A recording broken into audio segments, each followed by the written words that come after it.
have one more question here for you, and I'm going to go out in left field here for you. Okay, I have heard theories.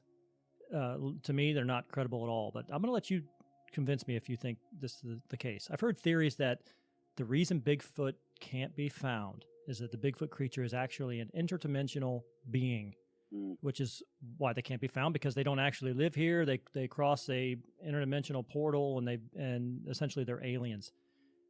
That to me is what makes real scientific evidence or review for these cryptids so difficult, because people take, well, we can't find them, so they have to be interdimensional. We have to just double down on the crazy, rather than say, you know what, they're just difficult to find. So have you heard that kind of thinking, that theory in the past? Oh yeah, I deal with that all the time. That's a great conflict that's going on in the Bigfoot field, and there's actually a subculture that's developed of people that are very much into the paranormal Bigfoot stuff. It's very difficult. You're right. It kind of casts a dubious shadow across the entire field when people hear these theories. I'll say I can kind of understand, based on what we've talked about, how they're so difficult to find, why some people might jump to that conclusion. And I actually have a chapter in my new Bigfoot book dedicated to the sociology and psychology of Bigfoot and things like these subcultures. But, basically, it's just a problem of many humans being unable to separate different types of phenomenon into different categories and wanting to lump things together. Right. And that, ghosts, UFOs, Bigfoot, a lot of people, for whatever reason, there are some people that are just wired that way, and they want to interpret all of that as the same phenomenon or different faces of the same phenomenon, or connect them somehow. Moreover, there are a lot of people that are,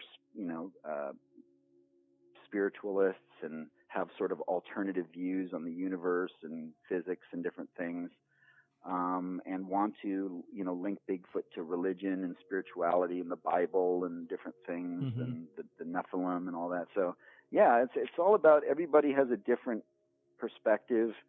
And again, as we were saying earlier, everyone has a bias, inherent biases and, filters that they constantly wear when they view things. So, but, just so your listeners can rest assured, there is a core group of very scientific, very rational, logical, critically thinking Bigfoot investigators that are really trying to keep this on a scientific track and look for these things as if they are simply undiscovered relic hominids and not some type of interdimensional telepathic forest person.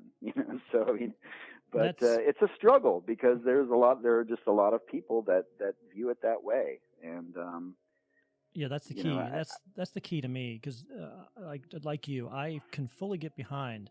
There is a lot of undiscovered land, a lot of undiscovered things in the oceans, a lot of things that we still don't know. We think we know everything. That's the real problem with humans right now. We think we know everything. There's nothing left to be discovered in the general population.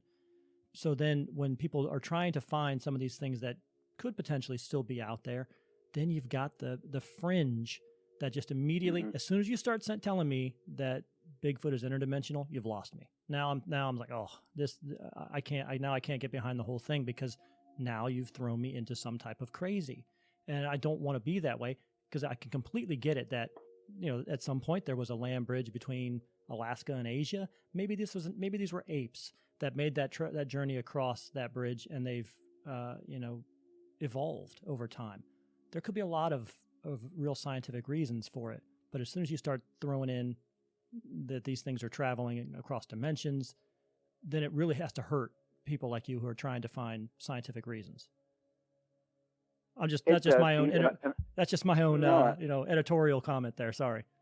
No, that was a beautiful take on it, and my mother raised me well, so I always try to be respectful of people's opinions and perspectives, and I try not to, but I have had some pretty heated and unnecessarily heated exchanges with people when I question their beliefs, because a lot of people take it personally, like I'm attacking their religion almost. And it's like, look, you're entitled to have that perspective and that belief, but that is a recurring problem for me. Where in fact, I just got done with an email exchange a few minutes ago with a lady that, and she was entitled to her experiences, but it was too far out for me, and right. I just couldn't buy in. So tried not to offend her, but that that does happen, unfortunately.